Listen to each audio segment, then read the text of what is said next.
Greetings to everyone. Welcome to the living room. I am so excited to have joined us tonight. Tonight we have a even greater engaging conversation with our millennials tonight, the millennials who are the future of our church. And so I'm grateful that you have joined with us as we engage what it means to pray with our legs. And we believe by faith that God has called us not simply to be in the building, but to be a church that changes the world. And so thank you again for joining us. We got some great panelists today we're about to introduce in just a few minutes.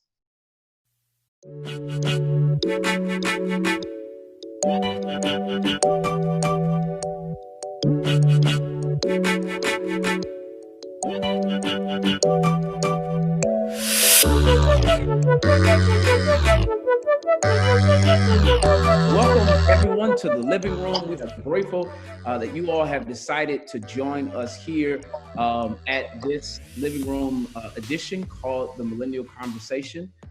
We are having a conversation today, brothers and sisters, as we engage this topic around what it means to be Black in America. And I'm so grateful that you all have decided to join us today in the living room. We are not in our traditional setting, which is usually the living room set at East Mount Zion Baptist Church, but we are engaging our millennials as they are all in their own personal living spaces. And I am so grateful that they have decided to join us today. This is the future of our church and the future of our world and the present leaders of today. And I'm so excited to have you all here today. So thank you all for being here today. And so we'll begin with a word of prayer, and then I'll do some introductions, and then we'll begin with our topics of discussion today. Let's start with a word of prayer. God, our Father, we thank you that you have blessed us in ways we do not deserve. We thank you, God, that you continue to open doors for us even during this season of social unrest and continued season of COVID-19. Lord, you continue to bless us and keep us. God, we are here tonight in conversation and dialogue and engagement because there are still social evils that continue to plague our world and plague our society. And God, we know that you are in control, but you have empowered us to be great, and you've empowered us to do great things. And so tonight, God, we come to have conversation that will hopefully change the nation. We've come tonight to engage each other and listen to each other's stories as we talk about our own experiences, but also we are encouraged by the possibility of creating change even through these conversations. You shared with us in your word that we are supposed to go and do your work, and we're supposed to create change in the world. And so, Lord, today we take our prayer hands and our prayer cloths and our prayer and our relationship with you, and we are engaging in the work tonight and praying, oh Lord, that you are able to do something through this conversation as we continue to serve you and serve your people. It's in your name that we pray. Amen. All right. So again, thank y'all so much for joining our conversation tonight. I'm going to begin with some introductions so that everyone will know who you are. I really want you all to just share a little bit about yourself and whatever else you want to share to the community and to those who are watching today. And I'll do what we've done before. I want you to give me one word that describes what it means to be Black in America. So just do some introductions of who you are, anything that you want to share to the church and those who are watching, and then one word, a phrase that describes, that depicts, that speaks to you about what it means to be Black in America. So I'm going to start with Brandon, and then we're going to go Kiana, and then Jeremy and Katora. All right, my name is Brandon Hatchett. I have been at East Mount Zion all my life. I've been an official member for 18 years. One thing to describe someone or to describe us as being Black in one word in America, I would say challenging. I would say challenging at times. All right, Miss Kiana. My name is Kiana King, and I've been a member of East Mount Zion my whole life. And one word that I will use to describe being Black in America is being enough. Enough. Love it. All right, Jeremy, who was our guest and my brother-in-law, and I'm so excited to have him on tonight. Go ahead. Absolutely. No, it's an honor to be on with all of you. This is a big deal for me. This is really cool. I'm like I said, I'm Jeremy Hunt, originally from Atlanta, Georgia, and I just think it's really cool just to hear from other perspectives, and I'm so happy that Brian put this together so we can all kind of discuss things and come together. The one word I would use, I think strength. I think is how to describe Black America. I think hundreds of years of slavery, civil rights. And yet here we are. We are a strong people, and I think that's the first word that comes to mind. I'm going to probably get in trouble for this, but I'm also going to introduce my wife. She's here with me. She should join the conversation. We're on vacation, so she's letting me do all these meetings today. So thank you so much for sharing your husband. Yes. You want to jump for East Mount Zion? Yeah, awesome. All right, thank you so much. All right, brother, open the. Hey, what's going on, you guys? My name is Ovenda Anwar, but my friends call me O. Been an East Mount Zion member for about 28 years, all of my life. And Jeremy kind of took the words out of my mouth. Of course, strength, of course, for what he said, for all of the things we've endeavored and been through. But also, I would say it's unique. We're in a unique situation. Just to be Black in America, to be feared, to be as a threat. That's how people view us. That's how I just feel like it's a unique thing. So, yeah. Love it. Ms. Katora? Hello, my name is Katora Thompson. I am drill director of the East Mount Zion Baptist Church drill team. I am third generation at East Mount Zion, and in one word, and this is being like extremely transparent right now, being Black to Katora right now is painful. It is painful. Mm-hmm. It is. All right. I love it. All of these terms speak to what it means to be Black in America and from your own unique perspectives. And what I really love about this conversation tonight is that we have, although many of us are in the same age bracket within our 20s and early 30s, and have experienced not as much as we will experience in life. There's so much life for us to live.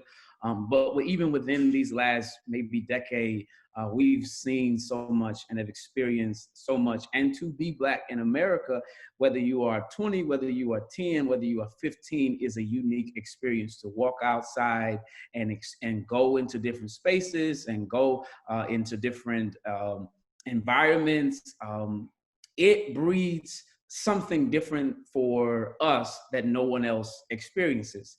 And so there's one word that comes up, and it's called struggle, whether we're talking about uniqueness, whether we're talking about pain, whether we're talking about challenge. The word struggle is a common denominator between all of our experiences. And so what I want to hear now is that narrative, that story from you. Tell me what it means, what that idea of struggle means. What does the struggle of Brandon Hatcher, what does the struggle of Jeremy, what does the struggle of you being a Black American look like? And how have you struggled with this whole reality? And everyone has different experiences. And so that's the first question. What does the struggle of being Black in America look like for you? I want to hear that raw narrative. I'm gonna start with Brother Ovenda, and then we'll go from there. Well, just my narrative personally, from just my experience throughout life, it's just breaking out of that crabs in the barrel mindset, and really working together as a group to get to where we need to be. We kind of cherish or just value, I did it by myself or did it on my own type of, those types of sayings. When in all actuality, it takes a collective. It takes a lot of us to work together to get to where we need to be and have resources. So I would say that's just my personal feel for that. Okay. Now, Obina, you went to Bedford Heights in terms of high school, right? No, I went to Brush. You went to Brush. Brush. And so Yeah. Brush is a really well put together school, right? And so in terms of education, opportunities, and for someone to say, well, Obina went to Brush, he didn't really have that many struggles, he didn't really have to go through as much of the people that went to South or went to Glenville or something like that. Mm-hmm. Speak to the raw struggles that Obina experienced as a young man growing up being Black in your environment. I want to hear about that. Well, personally, like you said, South Euclid, Lyndhurst is a suburban area. I moved there, I don't know, around the age of 13, 14. But prior to that, I lived in East Cleveland. So I have best of both worlds, I guess you would say, in a sense. My upbringing was different. I was brought up by a Nigerian and an American. So my personal household was different from my friends. I had a stricter, household because my dad's a strict guy. And I, of course, going through the world, people view you, especially with me having a African last name or being Nigerian. They view you a certain type of way. So you have to learn to not let those things affect you, because that's just that person mindset. But if you have a true belief of who you are, you wouldn't pay those things no mind. So that's how I move throughout life. And that's just my take on it, Dope. Kiana, would you talk about your experience? Now, you are, like I said, mixed between Millennial, Generation Z. You are now emerging as a young woman, and you are at college. And this is your second year in college? This is my second year in graduate school. I'm done with undergrad. Graduate school. Oh, go out with your bad self. All right, great. So talk to us a little bit about your struggles and experiences when you hear the words, the struggles of being a Black woman in America as you continue to make strides to improve your life. Talk about some of those struggles to us. So growing up, I didn't really see too much separation between Black and white people that was noticeable to me. Of course, I saw like the difference of just skin color, being Black, or my friends being white, or the people I went to school with being white. But as I got older, I was able to understand that not only do I look different, but I'm also viewed different. Not only are people going to think of me in a stereotypical way, but they expect me to act a certain way. And when I don't act that way, then I'm viewed even differently. So it's always hard for me to figure out how to maneuver in different crowds. I always feel like I have to put on a different voice when I talk to my friends or versus the people I talk to at work. Because with my degree, I'm a chemist. So it's not too many Black women in chemistry. So when I'm at work, I feel like I have to, really cross all my T's, dot all my I's. And I can't slip up. I can't even say, I can't say ain't. I can't, none of that. Like, that doesn't work there. So it's very difficult being a double minority in America. I always feel like it is challenging. But my own personal experience, I won't say it's been easy, because it hasn't been easy, but I know that there is somebody else with a harder story than mine. I feel like I've been put in places and I've been given opportunities, and I'm blessed beyond measures. So I've experienced my own personal struggle, but I don't know how or what that is really like a real struggle is like. I love that. I'm gonna go to Brandon. Talk about your experiences, and then we're gonna get into some more conversation. Very kind of similar to Kiana. I haven't seen a whole lot of, racism per se towards me per se. The older I get, of course, you see more. But I would say the struggle of being a Black person, basically, breaking the goal is to break the stereotype that's been preconceived of a Black person while being yourself and while having equal rights consistently, and being viewed as equal to everybody else. So for me, I graduated from Brush as well, just like and you know, Brush is a very diverse school. So I've had Black friends, white friends, Asian friends, you know, and there have been times where a few of my friends were white and they didn't understand my thoughts on certain things or some of the things I did. And, you know, they may not say that they don't understand, but, you know, you could tell by like their facial features or their body language. I'll tell you this one time specifically. I was in a show choir in high school, which is a very diverse group. And we were going out to dinner as a large group. There was about, I would say, 25 of us. I personally, you know, I like fried chicken, you know? So I just said, you know, I don't care where we go as long as we have fried chicken. And one of the girls who were white actually said, oh, that must be a Black thing. Wow. I said, and, you know, we're friends, but she said that, you know, and I said, my response was, no, it's a Brandon thing. You know, I said, I'm just a person who likes fried chicken, just like you like the watermelon that you ate yesterday. You know, I would come up with very snarky comments like that. But when dealing with these stereotypes, the older I get, I'm realizing it's important not to ignore when people say those things, because I easily could have just, you know, laughed or brushed it off and kept it moving. But it's important that we basically call it out, you know, when people say stuff like that due to their ignorance. That's the only way change will happen. Dope. Katora. Yes, I grew up similar to my dad's Jamaican. His English is very, very poor, but I grew up in a very, very strict household. My dad came to America in the early 70s, so I think the struggle that he came from, and then my mom coming from Jackson, Mississippi with one pair of shoes and 2 shirts and a pair of pants. Just my upbringing changed how I grew up. I grew up in the inner city. I'm from the inner city of Cleveland. I went to East Tech, graduated from East Tech. I'm eternally grateful for having older parents and growing up in the household that I did, because a lot of the things that the world or what kids were doing that when I went to school, I genuinely just didn't have any interest in until I got older. But I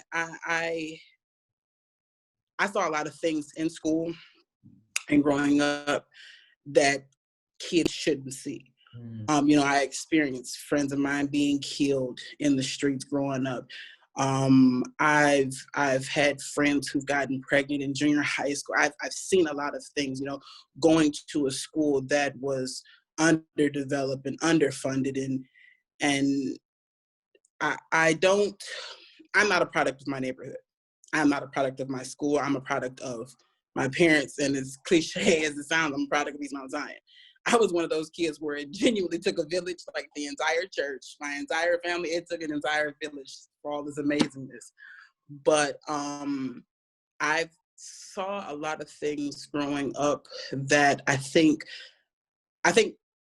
drives me more in my job. I am a community-based resource specialist. So I know people on the other side of the table, they just don't know any better. It's not that they don't want any better. They don't know that more is out there, I want to say. But yeah, and even with what's going on in the world right now, I've experienced racism that Steven Spielberg couldn't write. I could tell you stories of things that have happened to me that would bring tears to the devil's eyes, but I'm not angry. I do have a bit of anxiety, which I shared with the kids in youth ministry a couple of weeks ago, but overall, I see things differently than my generation, my millennials, I would say. Can you speak to that a little bit more? How do you see the difference between, because there's a lot of responses. We're gonna get a little bit from that later on, but I wanted you to speak a little bit more to that in terms of that 2 different perspectives. Millennials are mad. Millennials are hurt. Millennials are misunderstood right now. I am mad. I'm not misunderstood. And I think it was Kiana who said you have to choose your words carefully within the industries that we're in. I tread very carefully, very lightly with the words that I use at work, even with my peers. I'm the youngest person in my company, but I also am the youngest state licensed group home operator in the state of Ohio. And so when I go in those type settings, I've heard people say, oh, that's just that young girl. She thinks she's smart. She thinks she know everything. I am smart and I know a lot, but I don't know a lot though, you know what I mean? Yeah. But to speak to what's going on right now, and like I said, I told the kids a couple weeks ago, I was working out in Menor on my lunch break driving, got pulled over, taken out of the car, pouring rain. I was cute that day. I was cute. I had on a real cute dress. I was cute. Pulled me out the car, laid me on the ground, face down in the pouring rain, handcuffed me, searched my car, whole spiel. Actually took me to the police station, towed my car, got me to the station. Oh, we don't know. And they let me go. And I sat in the parking lot and I cried for about 3 hours. About 3 hours. Because it was confusion, it was anger. And then I remember the first time I was called the N-word. With my cousins going to, was it Cedar Point? Cedar Point, I think it was. And driving down the street, and I was at a red light at the intersection. And a guy yelled out the window, "You nigger." I'm like, nah, he didn't say that. My cousin was like, yes, he did. So this is Couture, who was younger while I was yet in the world. But the other Couture came out. I'm like, oh, really? That's really what you want? But then my mother kicked into my mind. Live to fight another day, Couture. And I said, okay. But even with those two instances, I'm not angry. I don't hate police. I don't wish bad on police. I don't want police to be hurt. I don't. Just like there are bad people in the world, there are bad police in the world, but we have to make a conscious effort as people, because we're on this side of the table. We have to make sure that we're doing our part to make sure when we come to the table to have a conversation, that we can have a conversation. We have to be one. Yeah. We can't have different ideas and different agendas. We have to have one agenda, so when we come together, we have something to talk about. We can create change.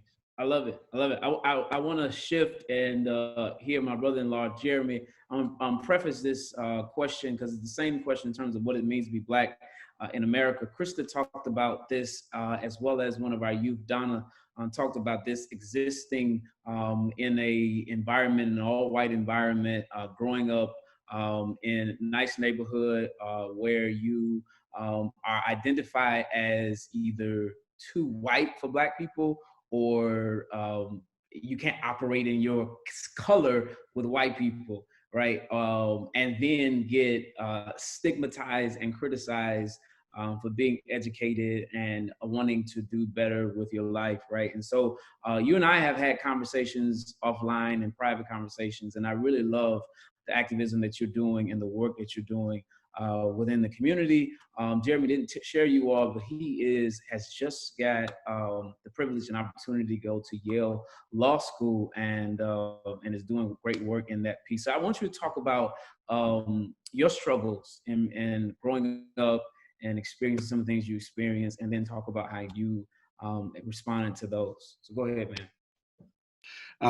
Well, thank you so much. I mean, it's hard coming after just listening to all of your stories. I mean, coming from a suburban kind of environment, it's hard to see it as a struggle. It's like, my ancestors before me have went through so much worse. It's just like, it's hard to see that as a real struggle. So that's something that I kind of wrestle with internally.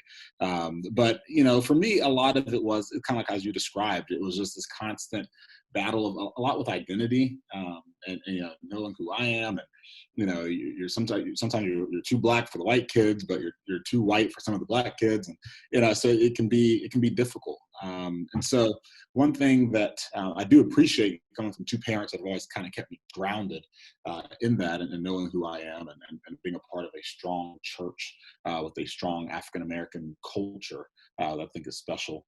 But it was just always, you get the folks that assume any successes that you have are from some type of affirmative action program, or that, any successes I have, you got to kind of take it away, or you have to modify it because, I'm sure he didn't really do this on his own. There's got to be something else that helped you.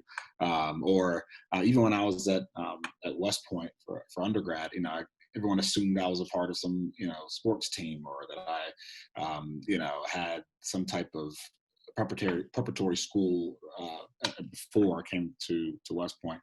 So everyone always assumes that certainly you didn't make it on your own. It wasn't just your intellect.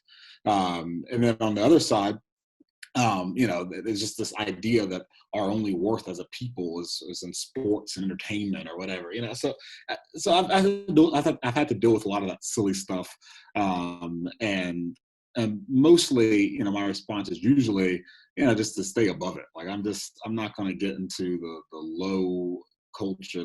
I'm not going to argue with fools. And that's a biblical principle. But at the same time, I do think it's important that we also check people when in certain opportunities as well. I do think it is possible to maybe be too far on extreme if we're just always above it. We don't ever educate people or say, hey, that's actually not something that you should say. I remember in a freshman year of high school, he's actually a really good friend of mine. He said, Jeremy, you always speak so proper. That's why I think you sound like Obama, because you sound like Obama. You actually talk right. You don't talk like black people. You talk like Obama. Like, what does that mean? I don't talk like black people. I talk like I had to check him on. I was like, yo, that is. Don't ever say that ever again. I mean, and I have to say it very clearly.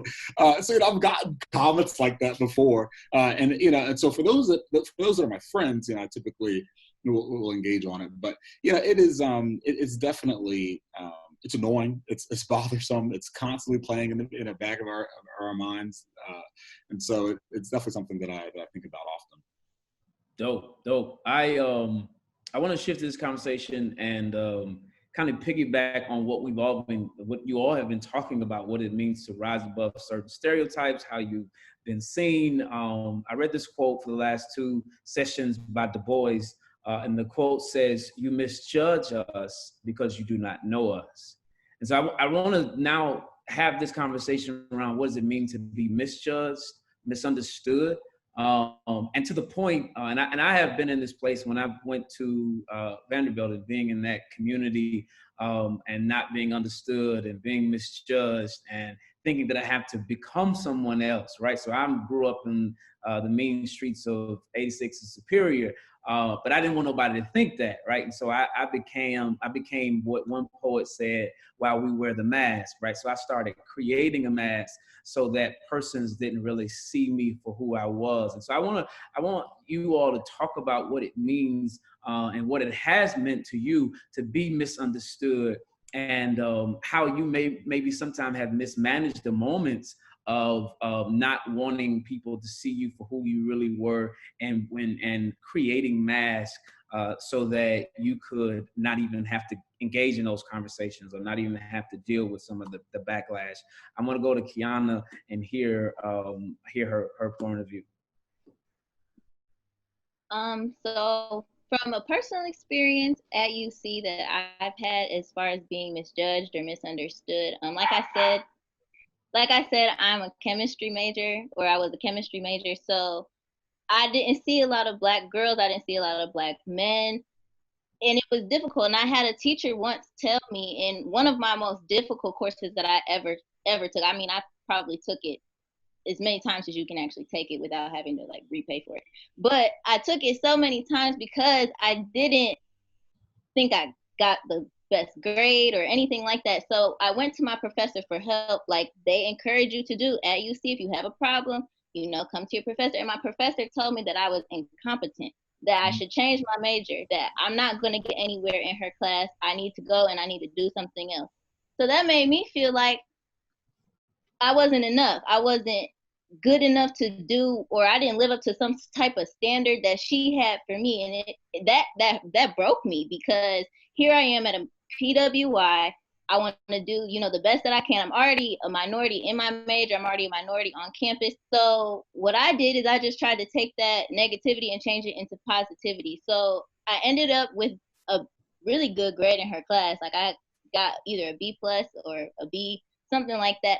And I went to her after the semester grades had came out, and I just laid my paper of that grade on her desk, and I walked out her office. She emailed me later and she said, I really do apologize, but I was going to take her to the board. I was going to talk to the dean, because you shouldn't talk to students like that, no matter what they look like. And I just thought that that was just a time that I just, ugh.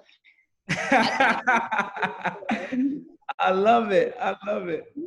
Over the talk to us a little bit about what it means to be misunderstood, because you really shared a lot early in regards to what it means to be Nigerian, while also being in the Black environment and also in other environments as well.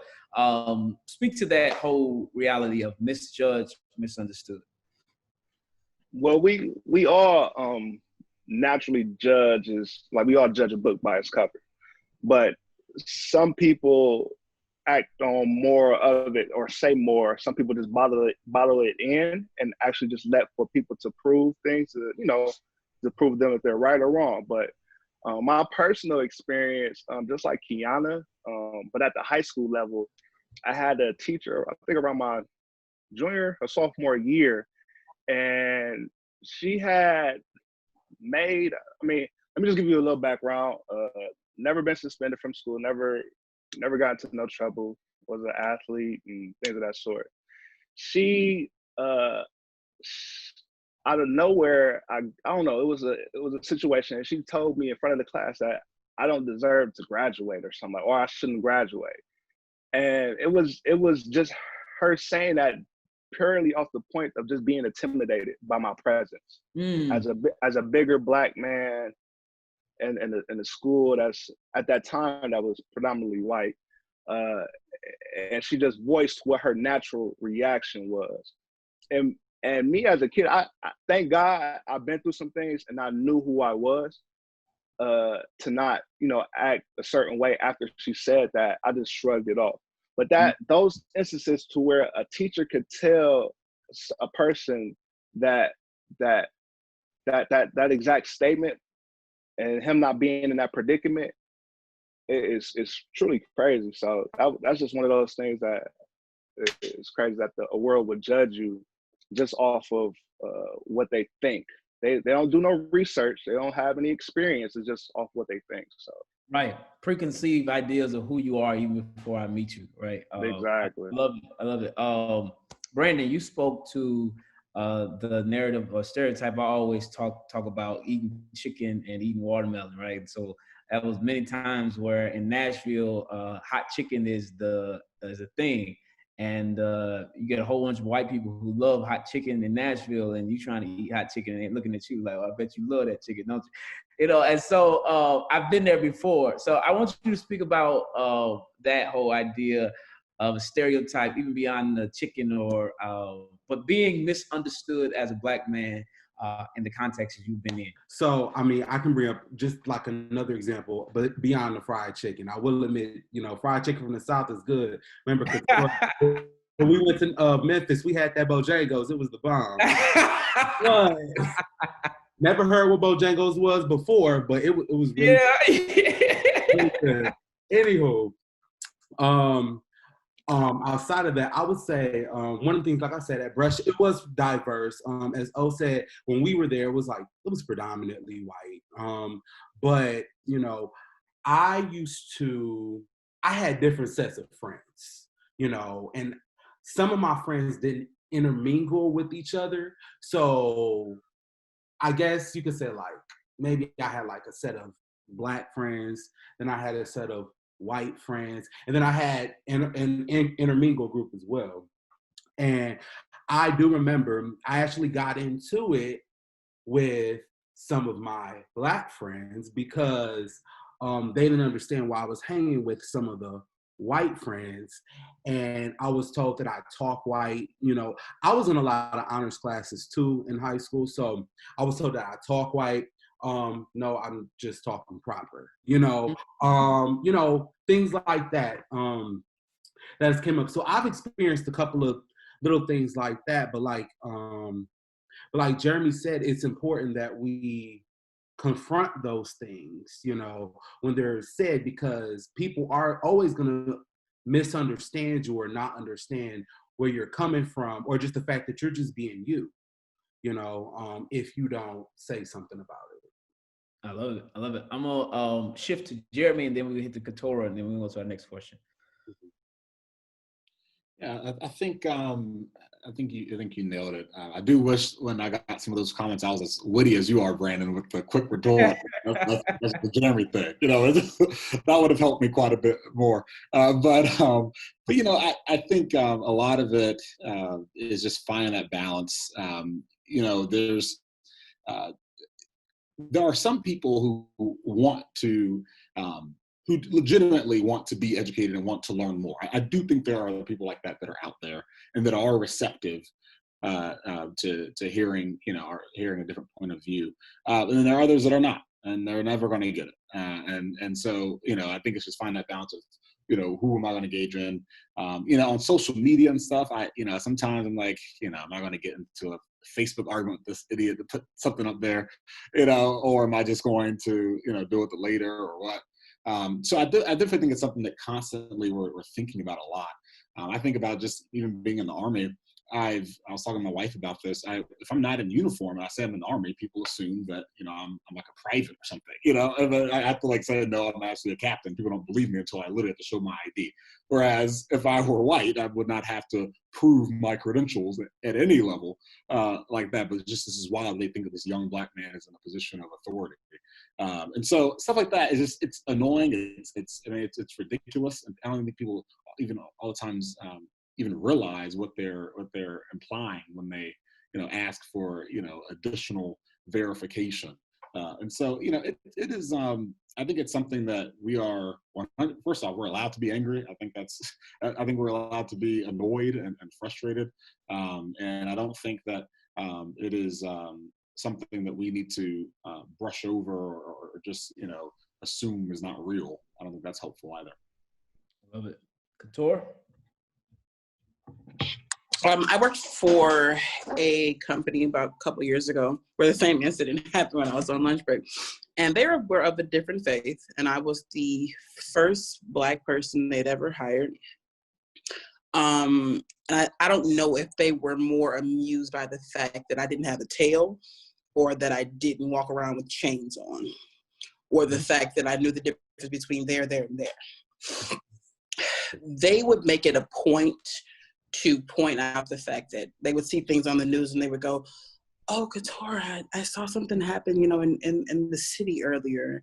And, you know, are you okay? I'm like, yeah, I'm fine. Like, every time somebody gets shot in the hood, I don't, you know, fall out, you know, like I don't, I don't even know what the instance was. Like, somebody had gotten shot downtown or something like that. And they just came to work like, were you okay? And it got to the point where they would just nitpick every single thing I did. And anybody on this Zoom who knows me knows that Rock of Ages is my favorite song. So Katora being Katora, Rock of Ages, I'm at the copier. Clef for me, I'm shuffling papers. Let me hide myself in me. And it would piss them off. Let the water in. So I'm walking back and forth through these folks' company. The blood from thy womb. And I did it every day. And I did it every day till they left me alone. And I was there for 9 months. They learned every word of Rock of Ages. Trust Rock of Ages. They learned every word of Rock of Ages.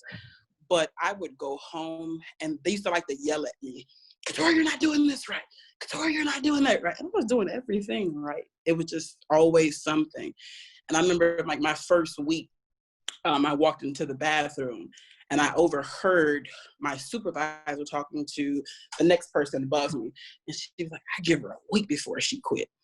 I give her a week before she quit. And they had a running bet going that I was getting ready to quit. And I called my mother and I'm bawling, crying. And I'm like, Mommy, I want to quit so bad. She like, if you quit, I'm going to get up and I walk. And you all know my mother can't walk. She said, I'm going to walk all the way to Manor and I'm going to tell you all about yourself. So And I went in there and I started singing Rock of Ages, and that's how it started. That's how it started, but it killed me every day. It took a piece of me every single day. They broke a piece of me every single day. And the last day before I came to the company that I'm with now, they asked me, they were like, Couture, were you happy here? I said, I hated it every single day. They said, but you seem so happy. I said, I would never let you all steal the joy that God has given me. And I left. So I don't know. It was difficult. They used to say things like, oh my God, you speak so proper. Like, where'd you learn it? And I had to catch myself because that other Couture, the 93rd and Cedar Couture, they almost caught that.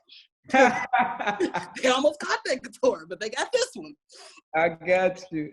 It was stuff like that. So yeah, I totally understand. Wow. So again, we've talked about many of the struggles that we've all experienced and you all experienced being Black and American, some of the stereotypes, being misjudged. I want to shift the conversation before we talk about the practical part of how we create change to the recent unrest that has been happening in the world and in our communities. So with the death of George Floyd, the Breonna Taylors, Sandra Bland's, and the list goes on and on and on. I remember when Trayvon Martin was killed and Barack Obama made a statement that this deeply affected me because Trayvon Martin is my son, or it could be my son if I had a son, right?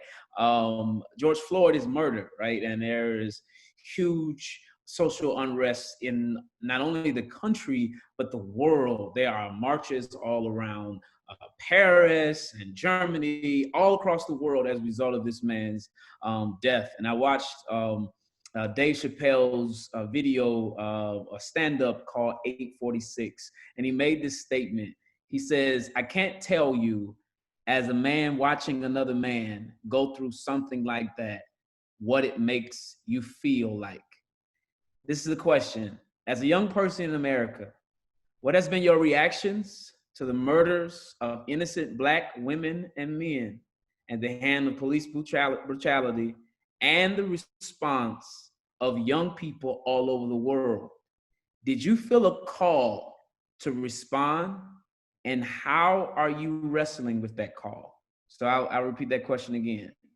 As a young person in America, what has been your reactions to the murders of innocent Black women and men at the hand of police brutality and the response of young people all over the world? Did you feel a call when you saw their responses and what happened to respond or react or engage? And then, as for me, how are you wrestling with that call? I'm gonna start with Ovenda. I want to hear your reaction and response. As a young man in this country, just seeing, I couldn't watch George Floyd. I couldn't watch it all. I stopped it around after, I want to say, a minute and a half, and it's 8 minutes and 46 seconds. 8 minutes and 46 seconds of another man kneeling on the man's neck, and while another man is not even moving or trying to show a fight, it lit. I had chills, and I just tightened up, like my muscles. I just tightened up because I felt the rage that he felt that he wanted to do, but he couldn't do because he was so stricken down. It really took a piece out of me as a Black man in this country, because I've been in predicaments to where somewhat similar to that situation, to where I'm just praying to God to where I could just make it home, because you don't know how these officers, they're truly afraid of us, and their fear, it shows when they pull us over or when they interact. It's never a friendly conversation for the most part. It's not a friendly conversation, or so that really hit home with George Floyd. But this is nothing new. It's crazy. This is all has been happening for years and years and years. It's just with technology, as we all know, has it's brought it to our front door, and we can see it faster. And so I'm grateful for everyone sacrificing and protesting, you know, putting the effort. We are a new age. We've learned from our parents, our parents' parents, and we're going to move forward accordingly. I think we have a lot more work to be done. I think we have more power within our hands than we actually think. But I think we all need to come as one and decide something and just to move forward. But that, just seeing that film, it really hit home. He didn't make it home to his daughter, so Yeah, that was a lot. okay. Jeremy, talk about how the video, and not only George Floyd, but all of the recent, because I mean it's happening one after one. Like you said, it ain't new. We've been saying this for years.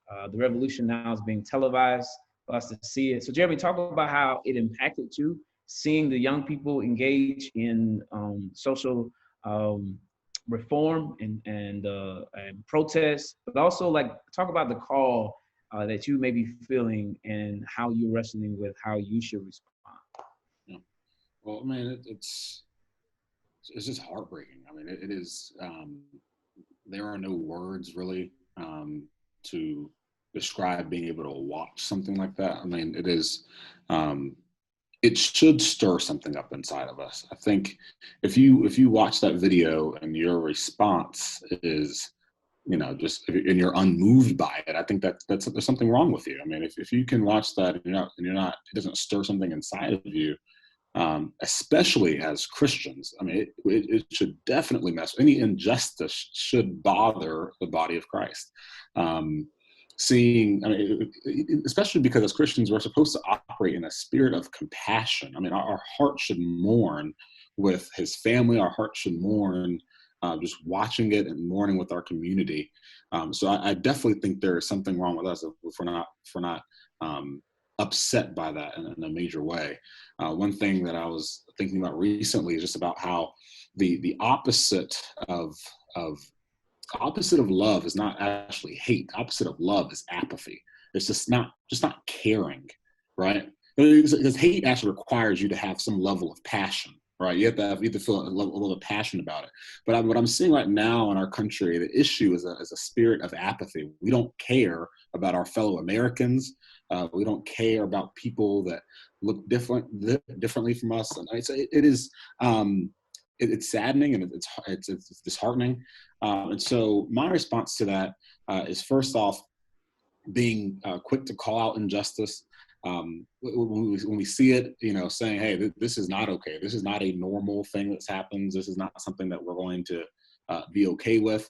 And then secondly, I've been taught what I've done is I've been calling to some of my friends who they're putting up stupid stuff on social media. I'm going to call from me, and we're going to talk about it, and we're going to have a discussion. And sometimes, you know, they listen to what I have to say. Other times, you know, it falls to deaf ears. I've been thankful. You know, one of my friends said, you know, bro, you're right. I'm sorry. I'm going to delete, you know, this post I put up. Other folks just kind of don't quite get it. So, you know, it's interesting watching just the public reaction to it. But I think that it is. We do have it is our job to not be okay with it, especially not only as Black Americans, but especially as Christian Black Americans. We definitely have a responsibility to speak up when we see wrong. No. So, Kiana, I want to hear your perspective and how you not only saw George Floyd, but you maybe heard the story of Breonna Taylor, and some of the other women. To be a Black woman in America and to see that Black women's bodies still don't matter in regards to what you've been seeing. How did you feel? How are you feeling and seeing people like you get out in the streets and protest? And what are you feeling in terms of a call to respond?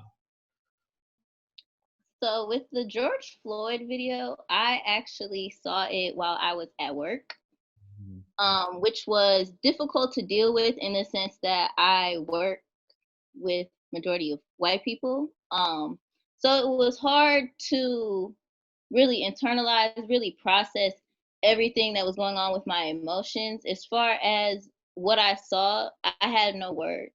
I don't know how I feel. I don't know how to express why this is still reoccurring in 2020 when Black people have been here for 450 years. I still don't understand it. I still cannot wrap my mind around what's really going on. But in regard to the Black women that I see being murdered at the hands of the police, it it's sickening because when I watched the Sandra Bland videos from her being dragged into the police station by the police officer, for her mugshot being in orange, for her being dead in her actual mugshot, is I can't put it into words how I feel. I'm just upset. I'm angry. And I also just don't understand because what we're taught as Christians is dust is to dust and ashes to ash. We all come from the same place. We all gonna go to the same place. So I don't understand why everybody else doesn't see that. And it bothers me. I'm upset about it, but I really have not been able to fully process all of my emotions yet. I'm still working through that. All I can say right now is that I'm just sick to my core. I feel like my soul is trembling every time I see something new on the news. Because even with the George Floyd protests and even with everything that's going on, there are still Black bodies dropping every day all across the world. Yes. And it's crazy to me. Like I saw a statistic that in Brazil, a Black youth dies every 27 minutes. That doesn't make sense to me. And that's not in America. That's in another country. But to see Black people in, Paris and London protesting for us. I've been to London myself. I've been to South America. And I understand what our Black bodies look like over there. I see how they're also mistreated over there. And it's just sickening to see that this isn't just an American problem. Racism is not just an American problem. Police brutality is not just an American problem. I believe it was in Paris a few weeks after George Floyd where there was an identical murder at the hands of the police to another Black man. It is just sickening. I can't even wrap my mind around it completely, but I love it. I love it. Brandon and then Katora, and then we're gonna shift to the. Thanks. So the first thing I just think of is, when does it end? We have been fighting for years. I saw this video actually where a guy was talking to a 16-year-old. I actually posted it on my social media. He was talking to a 16-year-old and he was talking to a 45-year-old. And the 45-year-old was telling the 31-year-old, hey, we've been fighting for this. I have to come out here. I have to keep doing it. We've been doing it for years. And the 31-year-old brought up the point. We've been doing it for years. We keep fighting this fight. This 16-year-old boy is fighting the same fight. And he's going to have to fight the same fight 10 years from now, 20 years from now. But the question is why? When does this stop? When does it end? When it comes to the murders and stuff, it's horrible. It's horrible. I don't get emotional about a lot of stuff, but that was the George Floyd story. It was crazy to me, and it's hard. So I'm an educator, and as you know, I work with the children and youth of the church as well. But one thing that I've always taught the children and youth and the kids, my students even in general, is when we talk about police in general, police are supposed to be here to help us. Police are our friends. They're here to protect us. It's sad now that as an educator, and any other educators I'm sure can agree, we now have to really think about our dialogue to police are our friends, to this is how to remain safe around police. Yeah. And teaching what to do when you get pulled over. And even today for myself, when I'm driving and I see a police car, I get knots in my stomach. I get oh my gosh, I need to go the other way. Like, why should we have to feel like that? We live in this country too. Why should we have to go through that? And my response, I think, honestly, when I think about the work that I do, we have to bring this stuff to the forefront.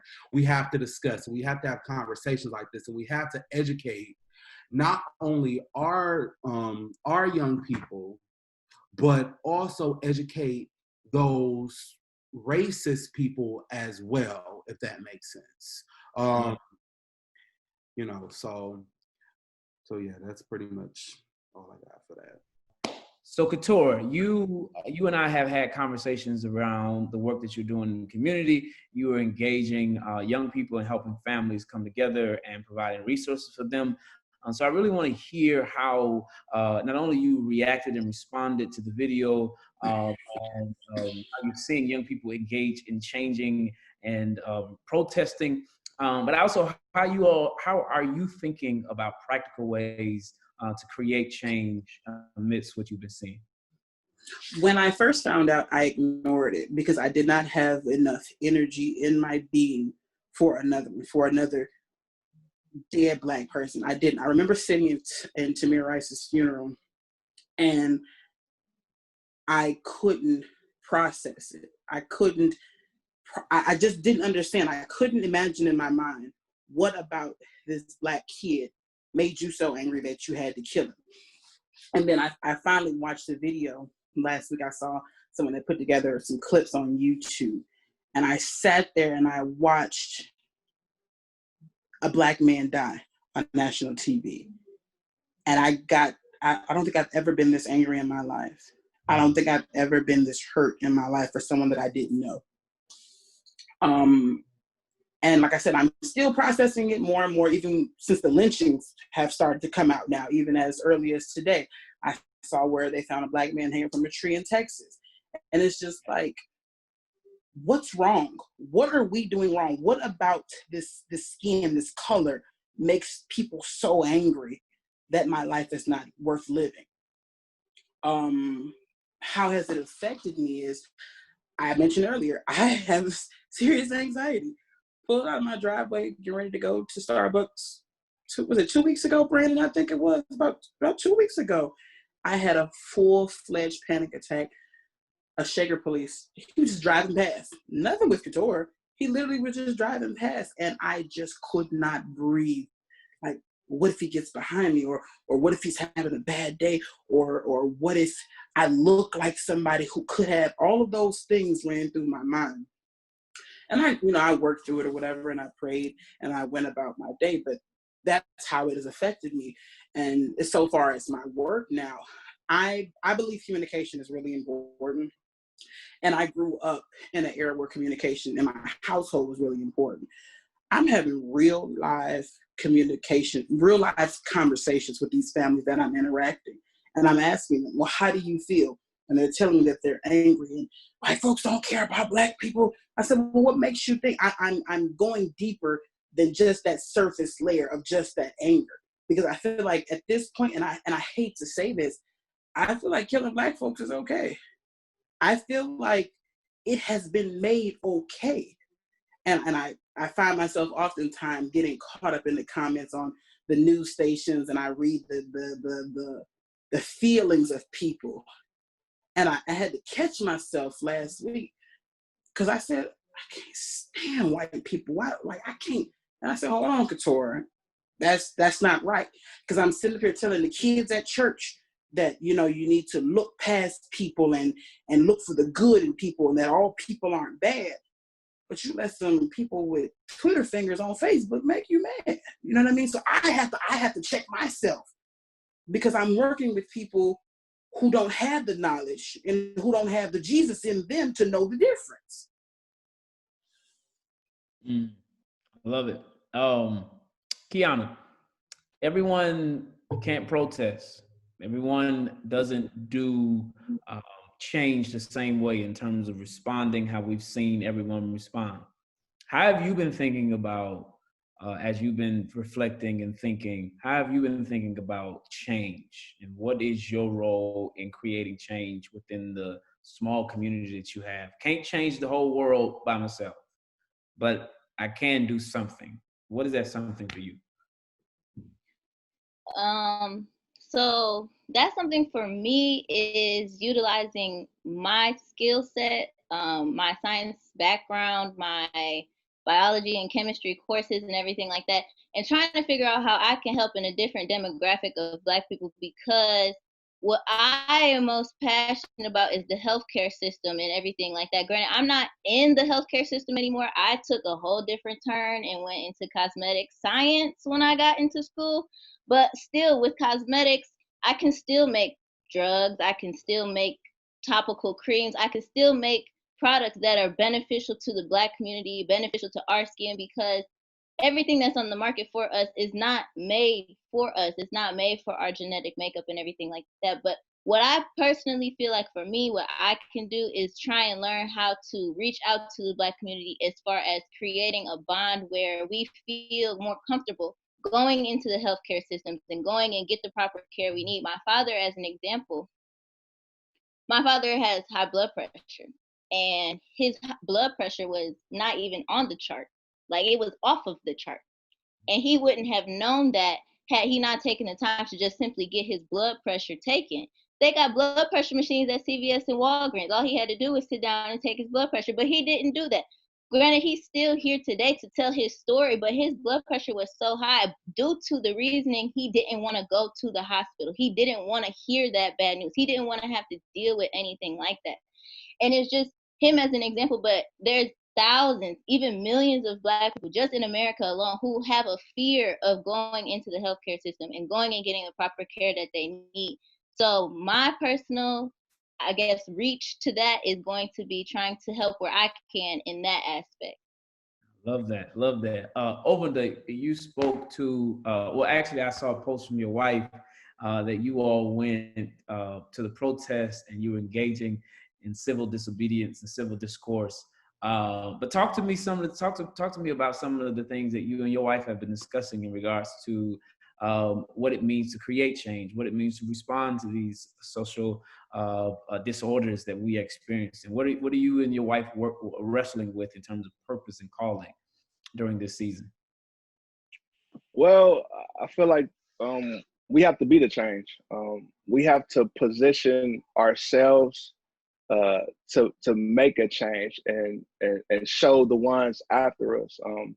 Where I grew up in East Cleveland, what we saw as kids, what I saw as kids being glorified, I kind of had both.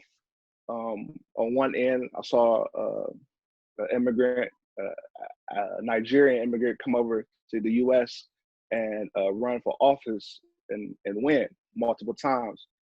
And then on the other side, I've also seen, dope boys being glorified, rappers, and things like that. But I feel like if we're more in our community and showing the ones after us, there's other ways to get the things that you want or be a change in your community. And you don't have to follow in the stereotypical, ways to make it out or be the change in your community. We need more doctors, lawyers, entrepreneurs, investors in our neighborhoods, showing the kids that there are other opportunities to evolve and hold a power. Because we have to get into positioning of change, just like how Jay-Z had to infiltrate the NFL to get a seat at the table to try to make change. You have to, do your due diligence, obtain knowledge, to move forward. So I just feel like we could do better as a people on our end, of course, on our end. Just to be more positive and be more evolving. But that's pretty much it. No, I love that. Love that. Brandon, you talk about education and you're a teacher, and you see kids come in and out dealing with all kind of issues, right? Beyond what we're seeing on TV, you see the stuff, everyday issues. So as you unmute yourself, would you discuss what does it mean for you to create change in your field? You know, for me, one of the things I do remember my dad always said, history was always a thing with my dad when I was a kid. And one of the quotes he always used to say is, you need to know your history so history doesn't repeat itself. Mm. You know, so as I think Katora even mentioned that, you know, there's a lot of things that, you know, we see this happening, or there are things that people are doing that are either wrong or it's just not the way it should be, but it's because they just don't know any better, you know? So for me, you know, it's just for me, it's educating, getting, you know, thoughts and sharing opinions and having conversations and posting and, you know, things like that. That's personally how I feel I can make a difference. Dope, dope. Jeremy, you spoke, and I've seen this in Living Color, of how a friend of yours was on Facebook saying some stuff that made all of, I was about to say something else, made all of us mad, right? And how you went and called him on the phone. Now, some people got on Facebook and engaged with him, and I probably would have, but you called him on the phone and you talked to him and brought him to tears, and then he took it down, right? And so, I mean, you're doing something that is unique in terms of how you handled that situation. But I want you to speak about how you're thinking about change, and talk about the calling that you feel God is calling you to in this season as you are embarking in terms of law, school, and all that kind of stuff. So talk about that. Well, absolutely. Kind of like what Brandon said, I'm in a season where I'm just trying to read and research and understand as much as possible. You know, you know, in my past, I've been very kind of, I've kind of taken things for granted, been very kind of prideful and almost arrogant, and just, oh, this is because of this and this, and I know, you know. But I'm realizing I don't have the answers. I need to do more research and get more of an understanding of how did our community handle stuff like this in the past, and what are some things that work, what doesn't work. You know, how do we strengthen the Black community? What are policies that lead? What are fruitful policies that help strengthen the Black community? What are, you know, what will actually lead to lasting change, not just this momentary impact? And so that's where I'm kind of focusing on right now, and partnering with others that have the same heart, you know, to actually want to get lasting, impactful change. Dope. Katora, you're our final person. Yeah, communication is going to be the only way we get through this. Being real, being honest, and being true. Not making the same mistakes again. Being careful with pride, and not rushing to judge. You don't know what's going through people's mind. You don't know how people are going to react to things. And I just if think twice and speak once. That's all. That's all. I don't know. I saw it on YouTube. I think it was someone had poured some water on the desk, and then they told the kids, "Now take your hands and scoop the water back up and put it back in the bottle." It's impossible. Once it's out there, there's no going. You can't put it back in. And I think that's where we're at now. And I think every single move we make, every word that comes out of our mouth is going to leave a footprint in history. And I just think communication is where it'll start. Dope. Oh, I really am grateful that you all have joined our conversation tonight. I'm going to challenge all of you.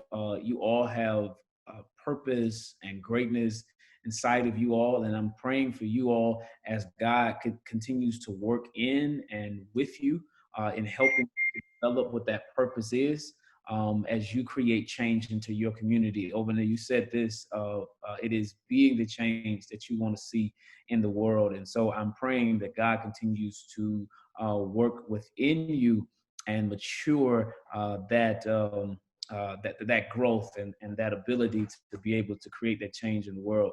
I hope you enjoyed this experience or this conversation with us in the living room. Although we are all in different spaces, I thought it would be amazing for us to have this engaging conversation around what these millennials have experienced in terms of not only being Black in America, how they're responding to these social inequalities, even in their own context. I pray that you've been blessed by their experiences, and I hope it has connected with you, as well as their struggles and wrestlings with responding and creating change in the world. These last three sessions in terms of living room, praying with our legs, have been about diverse groups of Black people and our experiences in America, and how we have been thinking and processing, understanding our job and our responsibility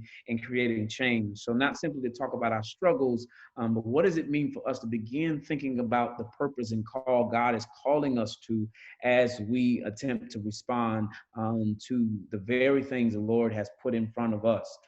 The Lord's Prayer is just that. It is simply about how we are taking that which we know and believe and applying it to our lives. Again, thank you so much for joining the Living Room edition of the Millennials today. I pray that something has been said that have blessed you. I want to always offer Christ to you. Those of you who are maybe watching this stream tonight and you do not know Christ, I want to offer Christ to you. I want you to have a relationship with Christ. If you do not know Christ, I want you to become a new Christian, a new disciple. If you want to commit to our church, and you have already been baptized, you've already been in church, but you want to be a part of East Mount Zion Baptist Church, type in new commitment, or just call the church and let us know that you have made that new commitment and you want to become a part of the family of Christ. You always can give, if you've been blessed by the ministry, to the EMZ, text EMZBC to the number 77977.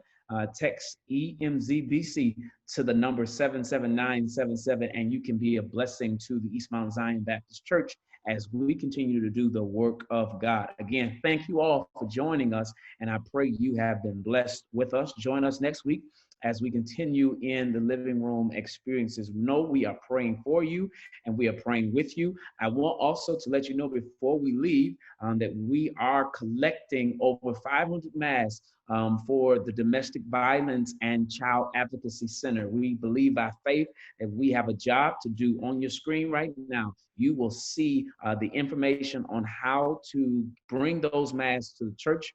You can bring them to Eastview United Church of Christ from 10 a.m. until 2, or you can bring them to East Mount Zion Baptist Church Monday through Saturday, from Monday through Friday from 10 a.m. to 4, and then Saturday from 10 a.m. to 2, and you will be able to bring those masks in and put them in the box. We are raising and collecting these masks to be a blessing to women and children who have dealt with domestic violence. I want to thank you all who have already supported that initiative and continue to uplift the kingdom through your service and your work. I want to pray for you right now as we conclude this conversation. Now may the Lord bless you. May the Lord keep you. May his face ever shine upon you. May he lift up his countenance and give you peace. May he bless you in your going in and your going out, in your rising and even in your falling. May the Lord be a blessing to all of you. It is in Jesus' name we pray.